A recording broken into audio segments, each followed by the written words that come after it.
So now let's talk about the causes of heart failure. In other words, what makes the heart fail then? Well, the heart is a pump, and if the pump wears out, that would be an important cause of congestive cardiac failure. And the most important cause, the most common cause, is the disease of the heart muscle, the engine cause. And the most important cause of muscle disease is the disease of the coronary arteries. The coronary arteries become occluded with plaque and atherosclerosis. The muscle becomes fibrotic, and in time it fails. So muscle disease of any kind would be an important cause of congestive cardiac failure. The second cause of left ventricular failure is some sort of valve disease.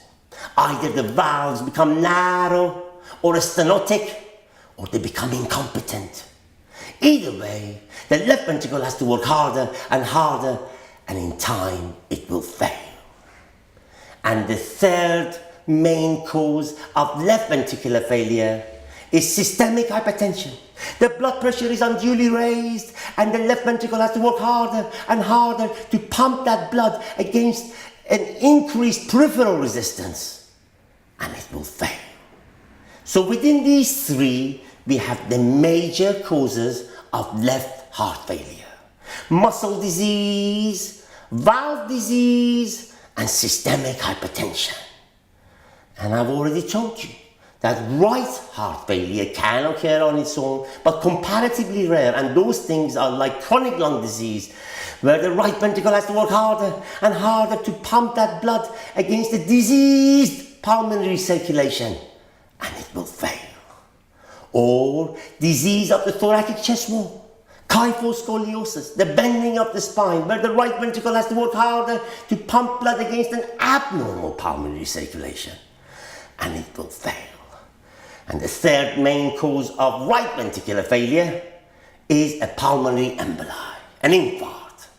So within these 6 causes, we have the major causes of heart failure: muscle disease, valve disease, systemic hypertension on the left, chronic lung disease, disease of the thoracic chest wall, and a pulmonary emboli on the right. Now, other than these 6 causes, doctors recognize some important accessory risk factor.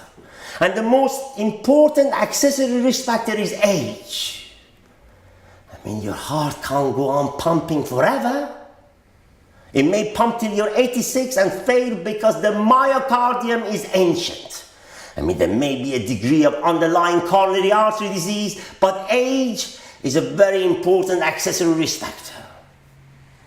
Anemia is another important accessory risk factor.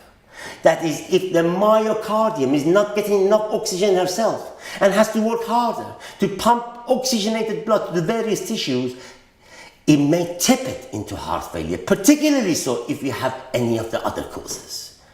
So age is an important accessory risk factor. Anemia is an important accessory risk factor. And if you have an overactive thyroid driving your heart at a faster rate, that too would become an accessory risk factor. So thyrotoxicosis of any cause would be an important accessory risk factor. Now, before I leave you the causes, I should perhaps mention to you a condition called cardiomyopathy. Cardiomyopathy is another name for muscle disease.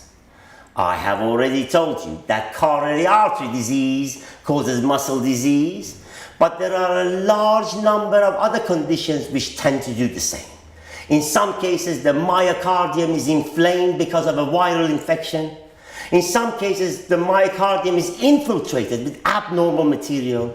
In some cases, we know certain drugs poison the cardiac muscle.